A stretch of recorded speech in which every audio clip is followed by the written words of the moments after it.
ጥያቄ ልጠይቃችሁ። እዚህ ጋር እንዳየነው ነፍስ ከምን ይበልጣል? ከመብል ይበልጣል። ሰውነት ከምን ይበልጣል? ከልብስ ይበልጣል። እውነት ለመነጋገር እንደው ትናንትና ማታ ምሽቱ ላይ ወደ አልጋችሁ ስትሄዱ እንደው እንዴት ብዬ አድር ይሆን ብላችሁ ተጨንቃችኋል? ሳትዋሹ ንገሩኝ።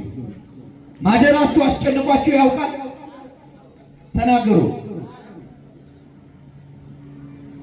ትጨነቃላችሁ?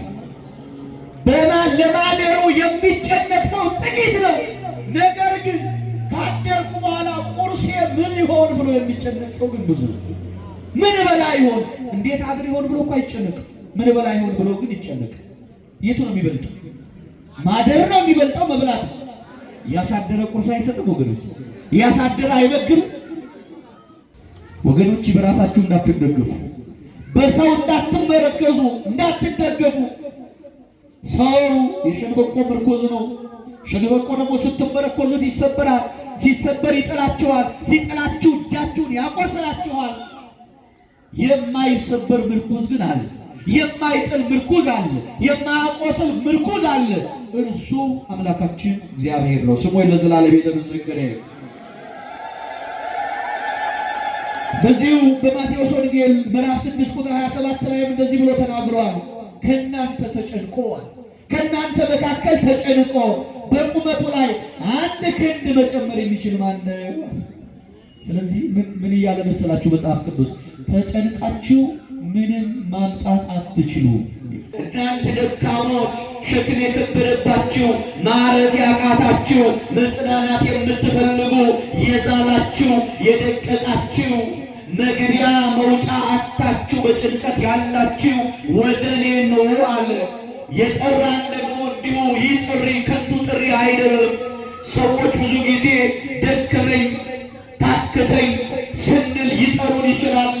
ጥሪያቸው ግን ባዶ ነው። የክርስቶስ ጥሪ ግን ባዶ አይደለም፣ በከንቱ አይደለም። እረፍት ለመስጣት ነው፣ ለማሳረፍ ነው፣ ለማጽናናት ነው፣ ለማረጋጋት ነው። ዛሬ ሕይወታችን በብዙ ሸክም የተሞላች ነች። አንዳንዶቻችን በድህነት ሸክም ያለን ሰዎች አለን። አንዳንዶቻችን በሕመም የደከምን አለን። አንዳንዶቻችን በኃጢአት የደከምን አለን። አንዳንዶቻችን በቤተሰብ ችግር ደክመናል። የሰው ሕይወት ሸክሙ ከባድ ነው። ሸክሙ ብዙ ነው። በድህነትም የደከመው፣ በኃጢአትም የደከመው፣ በቤተሰብ ችግርም የደከመው፣ በተለያየ ነገር የደከመው ሁሉ እረፍት የሚያገኘው ከክርስቶስ ነው።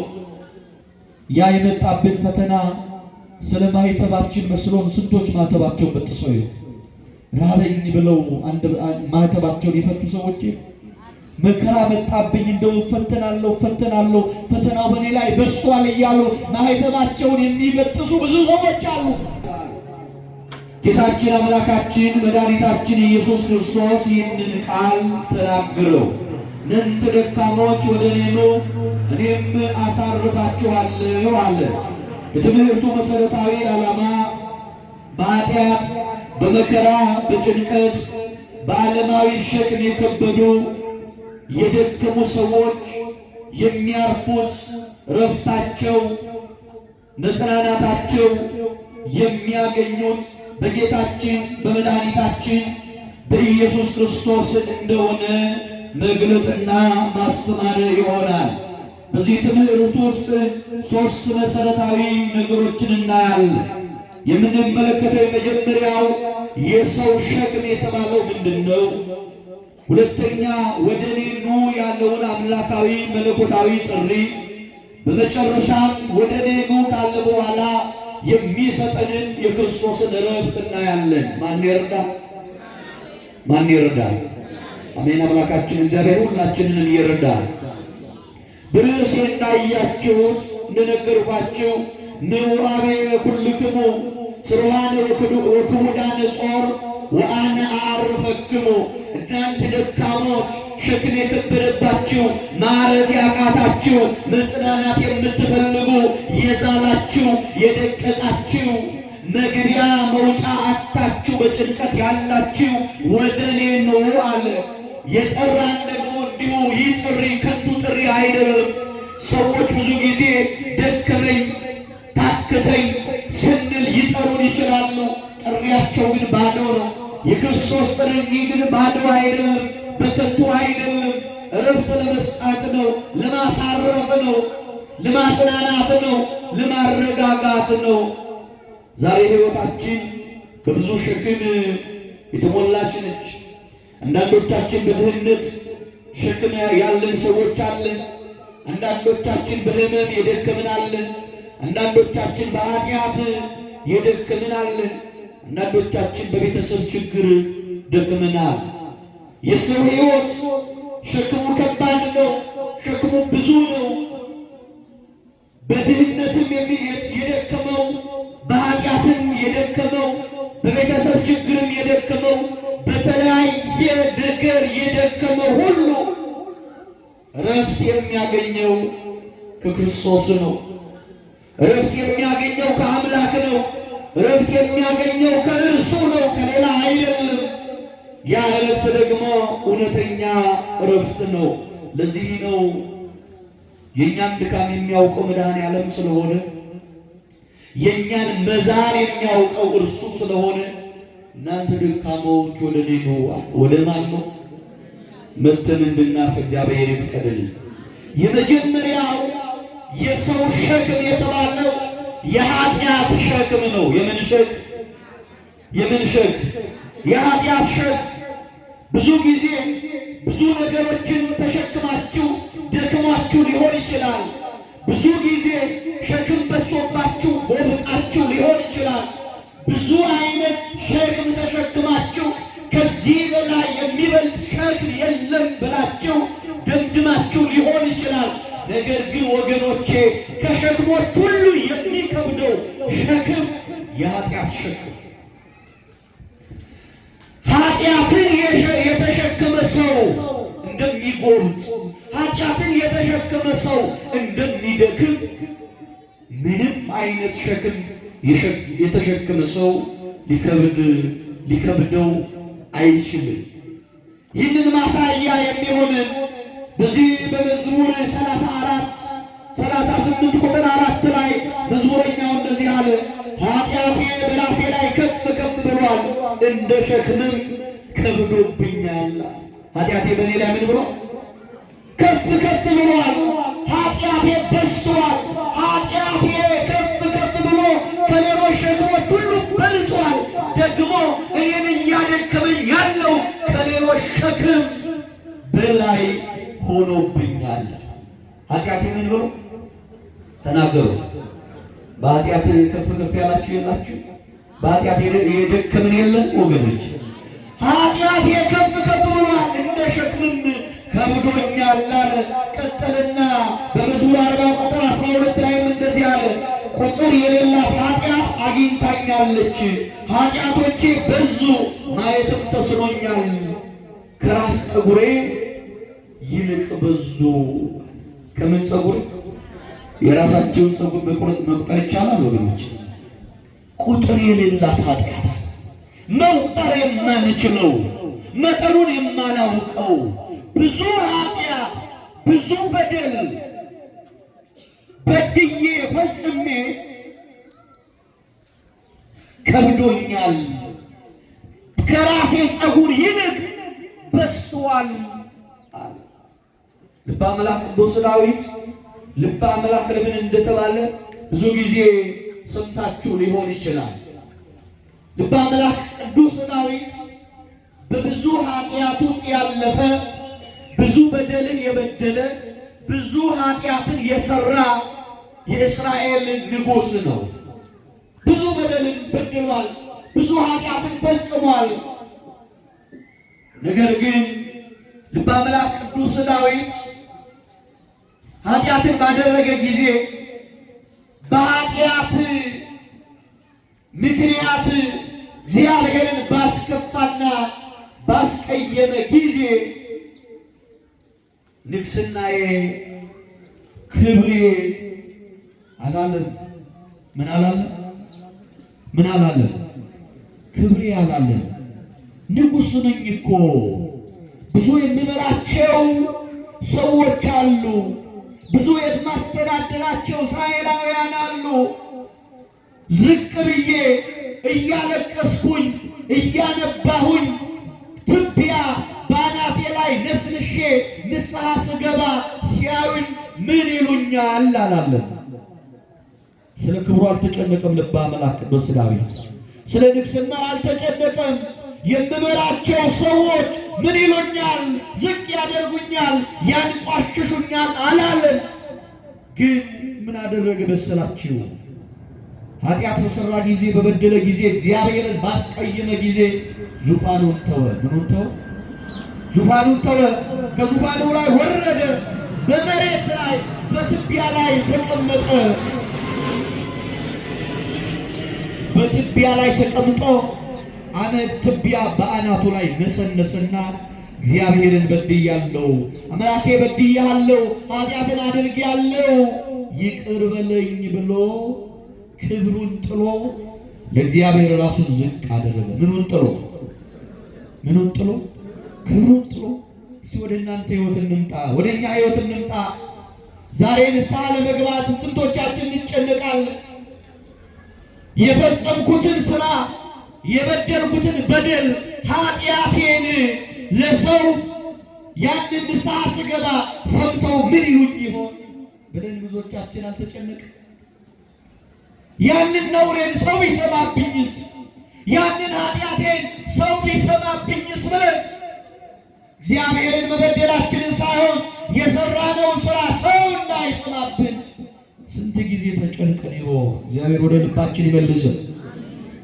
በኃጢአት ሸክም ልበ አምላክ ቅዱስ ዳዊት ወድቆ ወይም ከብዶት የኃጢአት ሸክም በንስሐ አቅልሎታል። ወደ እርሱ ቀርቦ በአዲስ ኪዳን ሁለት ሰዎችን እናስባለን። ቅዱስ ጴጥሮስና የአስቆሮቱ ይሁዳን። ማንና ማን? ማንና ማን? ቅዱስ ጴጥሮስና ማን? የአስቆሮቱ ይሁዳ። ሁለቱ በኃጢአት ሸክም የደከሙ፣ ኃጢአት የሰሩ፣ በደል የበደሉ፣ እግዚአብሔርን ያስቀየሙ ሰዎች ናቸው። ነገር ግን ቅዱስ ጴጥሮስ ኃጢአትን ባደረገ ጊዜ፣ ኃጢአትን በሰራ ጊዜ፣ እግዚአብሔርን በበደለ ጊዜ ወደ ልቡ ነው የተመለሰው። ወደ ምኑ? ወደ ልቡ ተመልሶ እግዚአብሔር መሐሪ ነው፣ እኔ ኃጢአት አድርጌያለሁ፣ ባለቅስ ባነባ እግዚአብሔር ምን ይለኛል አለ፣ ይቅር ይለኛል ብሎ መራራ እንባን አነባ። መራራ ሐዘን አዘነ፣ አለቀሰ። እግዚአብሔርም ይቅር አለው። ወደ ቀደመ ክብሩ መልሰው የመንግሥተ ሰማያትን መክፈቻ ቁልፍ ሰጠው። የሐዋርያት ሁሉ አለቃ አደረገው። አንድ ሊቅ እንዲህ ይላል፣ ቅዱስ ጴጥሮስ ወደ ክብሩ የመለሰው የሐዋርያት መሪ የመሪነት ልምድ ስለነበረው አይደለም። ወደ ቀደመ ሥራው ወይም ደግሞ ወደ ሐዋርያት አለቃነት የተመለሰው ይላል። ቅዱስ ጴጥሮስን ወደ ቀደመ ክብሩ የመለሰችው ያቺ ያለቀሰቻት እንባ ነች። ምን ያላት? ያለቀሳት እንባ ናት። ወደ ምኑ የመለሰ? ዛሬም ወደ ክብራችን መመለስ ከፈለግን ስለ ኃጢአታችን እናልቅስ። ከኃጢአት ሸክም መላቀቅ ከፈለግን እናነባ እንደ ቅዱስ ጴጥሮስ። ይሁዳን ደግሞ አስቡት። ይሁዳ እንደ ቅዱስ ጴጥሮስ በድሏል። የበደል ትንሽና ትልቅ የለው፣ ሁለቱም ኃጢአት አድርገዋል። ነገር ግን ይሁዳ ክርስቶስን ሸጦ እንደ ጴጥሮስ አልቅሶ ቢመለስ ኖሮ እግዚአብሔር ይምረው ነበር። ነገር ግን እሱ ብልጥ መሆን ፈለገ። ምን መሆን ፈለገ? ከቃሉ ጋር ናቸው። እግዚአብሔር ከሁላችሁ ጋር ይሁን። ምን መሆን ፈለገ? ብልጥ መሆን ፈለገ። ምን መሰላችሁ ብልጥ የሆነበት? ክርስቶስ በቀራንዮ መስቀል ላይ ተሰቅሎ ነፍሱ ከሥጋው በሚለይበት ጊዜ ነፍሱ ወደ ሲኦል ወርዶ በሲኦል ያሉ ነፍሳትን ያወጣ እንደነበረ ይሁዳ ያውቅ ነበር። ስለዚህ እንደዚህ አለ፣ እኔ አልቅሼ ንስሐ ከምገባ ከምጸጸት ከማነባ ከማለቅስ አለ ራሴን ገልና አንቄ ገልና ወደ ሲኦል ወርዳለሁ። በሲኦል የሚቆየው ለጥቂት ደቂቃ ነው። እርሱ መጥቶ ከነፍሳት ጋር ሰብስቦ እኔንም ወደ ገነት ይወስደኛል ብሎ ክርስቶስን ቀድሞ ለመሞት መታነቅ ፈለገ ይላል። ማንን ቀድሞ ለመሞት? ክርስቶስ ምን እንዲያደርገው? ከሲኦል እንዲያወጣው። ነገር ግን አልቻለም። ለእግዚአብሔር የማይታዘዙ ሰዎች እንቢ የምትላቸው የሚለግምባቸው ሰው ብቻ አይደለም፣ እጽዋት ሁሉ ይለግማሉ። ይሁዳን ገመድ ይዞ ሊታነቅ ወደ እንጨቷ ሲጠጋ እንጨቷ አልሰቅልህም አለችው። ዝቅ ትላለች እንዳይታነቅ። ሊቃውንቱ ሲናገሩ ይሁዳ የሞተው ክርስቶስ ካረገ በኋላ ምን ካለ በኋላ 40 ቀን ሙሉ ይሁዳ ለመሞት እየፈለገ ገመድ እየያዘ በየእጽዋቱ በየግንዱ ላይ ሲሄድ ያንን ግንድ ይሁዳ ሊሰቅሉት አልቻሉም። ልዩነታቸው ጴጥሮስ ንስሐ ገብቶ ተመልሷል። በኃጢአት ደክሞ የነበረው ጴጥሮስ ረፍት አግኝቷል። ወደ ማን ቀርቦ? ተናገሩ። ወደ እግዚአብሔር ቀርቦ የመጀመሪያው የሰው ሸክም እኛን ያጎበጠን ነገር ግን በትከሻችን ላይ የሌለ ነገር ግን ምንም ሳንሸከም ነፃ ሆነን እንደ ተሸከመ ሰው ያጎበጠን የምን ሸክም ነው? በንስሐ ከዚህ ሸክም እንድንላቀቅ እግዚአብሔር ይፍቀድልን። ሁለተኛው የመከራ ሸክም ነው። የምን ሸክም? የመከራ ሸክም። የመከራ ሸክም ስንል መከራ ብዙ አይነት ነው። ሕመም አለ፣ ረሃብ አለ፣ ድህነት አለ። የሰው ልጅ በእነዚህ ምክንያቶች ልቡ ይሸበራል፣ ልቡ ይታወካል። ለዚህ መነሻ የሚሆነን ምሳሌ የሚሆነን ኢዮብ፣ ጻድቁ ኢዮብ ታሪኩን ታውቁታላችሁ። በሸክም በመከራ ሸክም የደቀቀ የደከመ ሰው ነው። ብዙ መከራ የደረሰበት፣ ብዙ መከራ ያገኘው፣ ብዙ ስቃይ የተሰቃየ፣ ነገር ግን መከራ በመጣበት ጊዜ ብዙ መከራዎች በሕይወቱ በመጡ ጊዜ አምላኬን ክጄ ከመከራዬ አርፋለሁ አይደለም ያለው። እንዲህ ብሎ ተናግሯል ቅዱስ ኢዮብ። ወደዚህ ምድር ስመጣ ራቁቴን ነበርኩኝ አለ። ምን ነበርኩኝ? ራቁቴን ነበርኩኝ፣ ባዶ እጄን መጣሁኝ ከእናቴ ማኅፀን። እግዚአብሔር ደግሞ በምድር ላይ ባለጠጋ አደረገኝ። እግዚአብሔር በልጆች ባረከኝ። እግዚአብሔር በትዳር ባረከኝ።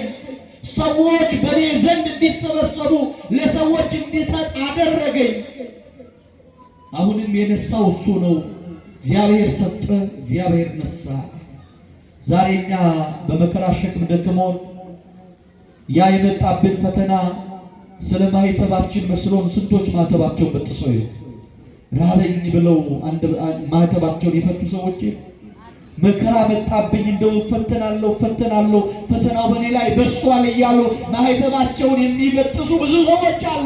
ነገር ግን ፈተና በመጣ ጊዜ ክርስትና ያ ፈተና ያጠነክረናል እንጂ ማኅተባችን እንድንበጥስ አያደርግም። ወገኖቼ በሕይወታችሁ ብዙ መከራ ካለ እንደ ወርቅ ልትነጥሩ ነው። ፈተና ከበዛባችሁ ቀጥሎ የመጣ ውድ እንድትሆኑ ነው፣ ወርቅ እንድትሆኑ። ወርቁን ታውቁታላችሁ።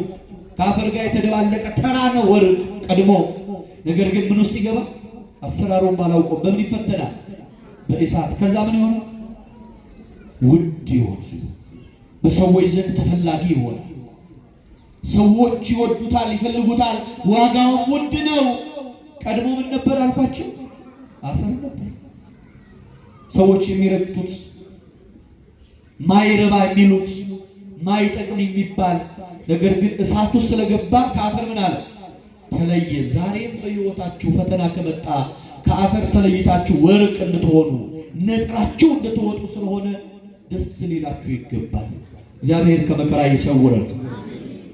ኢዮብ ያንን ፈተና ወጥቷል፣ ተሻግሯል። እኛም በሕይወታችን ከኢዮብ በላይ ልንፈተን አንችልም። ከማን በላይ? ከኢዮብ በላይ ፈተናለሁ የሚል ሰው ካለ በእውነት ያስቃል። የኢዮብን ፈተና ስለምታውቁት ነው ማለት ዝርዝር።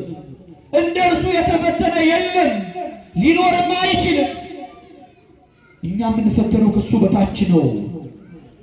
ነገር ግን በትዕግስት ጠብቀን ጸንተን ወርቅ እንደምንሆን ነጥረን እንደምንወጣ አምነን ፈተናውን የምናልፍበትን መንገድ እግዚአብሔር እንዲያሳየን በጸሎት እንጠይቅ። ሶስተኛው ሸክም፣ የሰው ሸክም ሰውን ያጎበጠው ያደከመው የጭንቀት ሸክም ነው። የምን ሸክም? ጭንቀት በነገራችን ላይ የነገ ፍርሃት ነው። የምን ፍርሃት? መልሱልኝ። ጭንቀት ምንድን ነው? የነገ ምን ፍርሃት። ብዙ ጊዜ ከገጠማችሁ ሰው ለዛሬ አይጨነቅም። የሚጨነቀው ለነገ። ነገ ምን ሆነ ይሆን? ነገ ምን በላ ይሆን?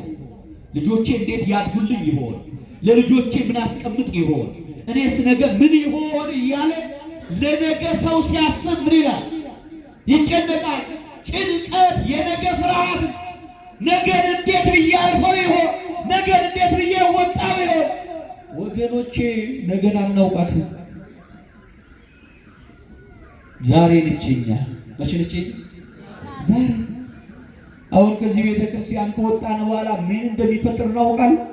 እንኳን ከወጣን በኋላ ቀርቶ አሁን ካለችው ደቂቃ ቀጥሎ የምትሆነውን ነገር የሚያውቅ ማን? እግዚአብሔር ነው። ስለዚህ ለነገ አትጨነቁ። ሰው በነገ ፍርሃት፣ የቤተሰብ ችግር፣ የሥራን ጫና ሰውን ረፍት ይነሱታል፣ ይጨነቃል ሰው። ጌታችን አምላካችን መድኃኒታችን ኢየሱስ ክርስቶስ በማቴዎስ ወንጌል ምዕራፍ 6 ቁጥር 25 ላይ እንዲህ ብሎ ተናገረ። ስለዚህ እላችኋለሁ ስለ ነፍሳችሁ በምትበሉት በምትጠጡት፣ ወይም ስለ ሰውነታችሁ በምትለብሱት አትጨነቁ። ነፍስ ከመብል ሰውነትም ከልብስ ይበልጣልና። ጥያቄ ልጠይቃችሁ። እዚህ ጋር እንዳየነው ነፍስ ከምን ይበልጣል? ከመብል ይበልጣል። ሰውነት ከምን ይበልጣል? ከልብስ ይበልጣል። እውነት ለመነጋገር እንደው ትናንትና ማታ ምሽቱ ላይ ወደ አልጋችሁ ስትሄዱ እንደው እንዴት ብዬ አድር ይሆን ብላችሁ ተጨንቃችኋል? ሳትዋሹ ንገሩኝ። ማደራችሁ አስጨንቋችሁ ያውቃል? ተናገሩ። ትጨነቃላችሁ? ለማደሩ የሚጨነቅ ሰው ጥቂት ነው። ነገር ግን ካደርኩ በኋላ ቁርሴ ምን ይሆን ብሎ የሚጨነቅ ሰው ግን ብዙ። ምን በላ ይሆን፣ እንዴት አድር ይሆን ብሎ እኮ አይጨነቅም። ምን በላ ይሆን ብሎ ግን ይጨነቃል። የቱ ነው የሚበልጠው? ማደር ነው የሚበልጠው? መብላት ነው። ያሳደረ ቁርስ አይሰጥም ወገኖች፣ ያሳደረ አይመግብም። ከባዱ ያ ነው። ነፍሳችን ከትናንት አልባለች። ሞት ከሚመስለው እንቅልፍ፣ ከዚያ ከድቅድቁ ጨለማ እግዚአብሔር አሻግሮናል። የዛሬን ቀን ብርሃን አሳይቶናል። በሰላም ያሳደረ አምላክ ግን ያሳደረውን ሰው ሳይመግብ አይውል። አያችሁ፣ ለተራው ነገር ነው የምንጨነቀው፣ ለትንሿ ነገር፣ ለሚያልፈው ነገር፣ አሁን በልተን በኋላ ለምንራበው ነገር። ነገር ግን በገዛ ኃይላችን፣ ስልጣናችን፣ ጉልበታችን ማደር አንችልም። ማናሳደረን? ጨለማው ማን ገፈፈልን? ስሙ ለዘላለም የተመሰገነ ይሁን። ስለዚህ ጭንቀት ምን ማለት ነው አልኳችሁ? የነገ ምን ፍርሃት። ስለ ነገ አትፍሩ፣ ስለ ነገ እግዚአብሔር አለ። ሌላው ጭንቀት በራስ የመደገፍ አባዜ ነው። በምን የመደገፍ? በራስ የመደገፍ። በራሴ እቆማለሁ፣ በራሴ እራመዳለሁ፣ በራሴ ሁሉን አደርጋለሁ፣ እወጣለሁ ማለት ነው ጭንቀት።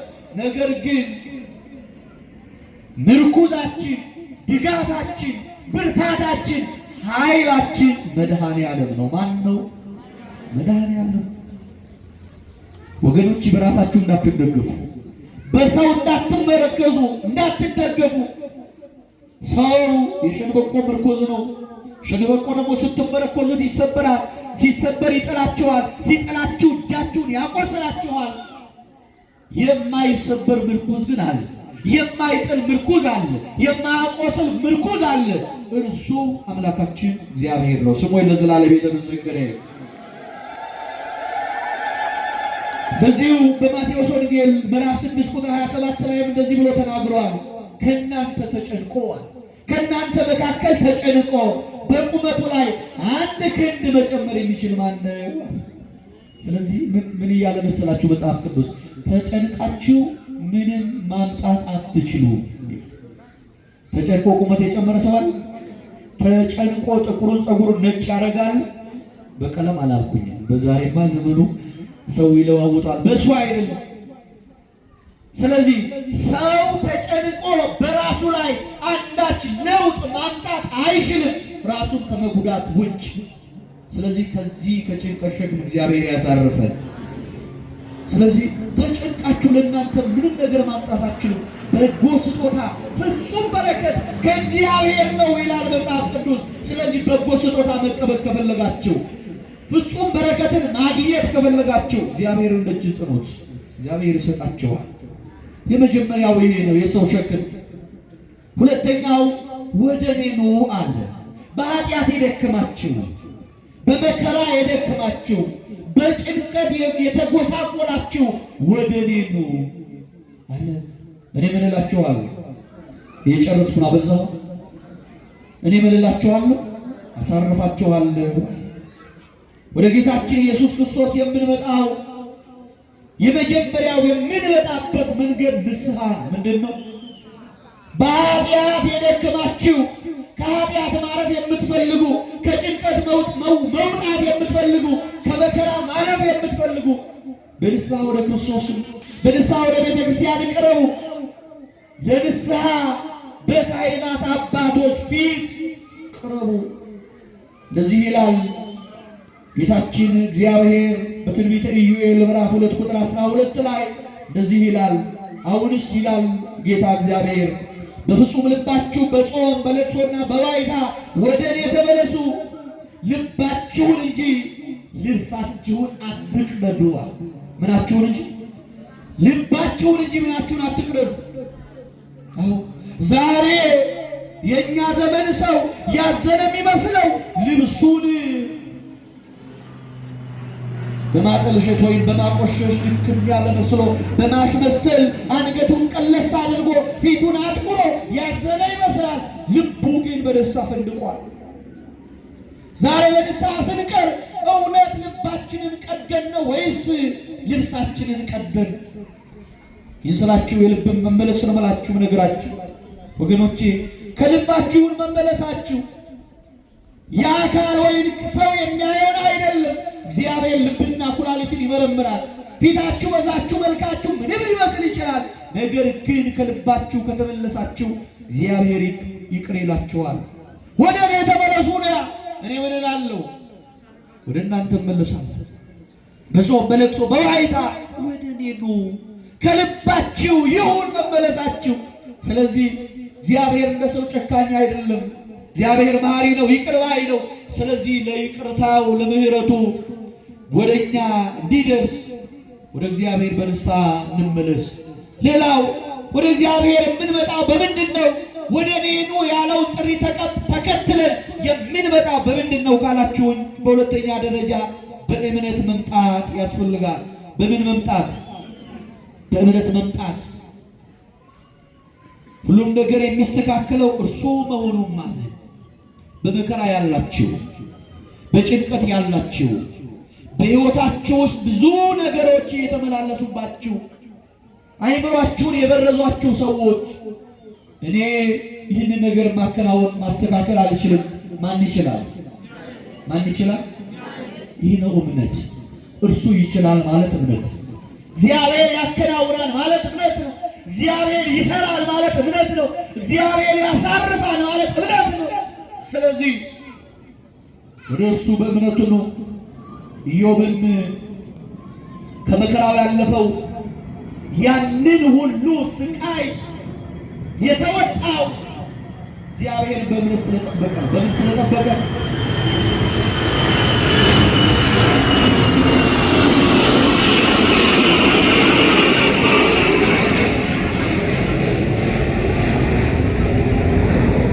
አደራ አብራችሁት እንዳትሄዱ አላችሁ። እግዚአብሔር ከሁላችሁ ጋር ይሁን። ኢዮብ በምን ጠበቀ አልኳችሁ? በእምነት ጠበቀ። ኢዮብ ሀብቱን ነው ያጣው። ኢዮብ ልጆቹን አጥቷል። ኢዮብ ትዳሩን አጥቷል። ኢዮብ ወዳጆቹን አጥቷል። ኢዮብ ጤናውን አጥቷል። ነገር ግን ያው ሁሉ ነገር በአንዴ ሲያጣ እግዚአብሔርን አላማረረም። መጽሐፈ ኢዮብን ከመጀመሪያ ጀምራችሁ ስታነቡ ኢዮብ ላይ የመጣው መከራ ሰይጣን እስቲ ኢዮብን እንፈትነው አንተን ይክድሃል ይሰድብሃል ብሎ ለእግዚአብሔር ተናግሮ የኢዮብ ይፈተን ዘንድ ነው መከራው የመጣ። ነገር ግን ሚስቱ ሳትቀር ኢዮብን እንደዚህ ያለችው ምን እስኪመጣብህ ትጠብቃለህ? ምን እስኪደርስብህ? ልጆችህን አጥተሃል፣ ሀብትህን አጥተሃል፣ ጤናህን አጥተሃል፣ ወዳጆችህን አጥተሃል። ምን ይሰጠኛል ብለህ ካወቀኝ ምን ይቀርብኛል ብለህ እግዚአብሔርን ታመልከዋለህ? ስደበው አለችው። ምን በለው? እንደዚህ አይነት ሰዎች እንዳትሆኑ። ኢዮብ እንደዚህ ብሎ መለሰላት፣ አንቺ ሴት ከአሕዛብ ሰዎች ሴቶች መካከል እንደ አንዲቱ ተናገርሽ። ከእግዚአብሔር መልካም ነገርን አልተቀበልንም ማለት ነው። ከእግዚአብሔር በጎ ነገርን አልተቀበልንም። እግዚአብሔር ብዙ መልካም ነገሮችን አልሰጠንም።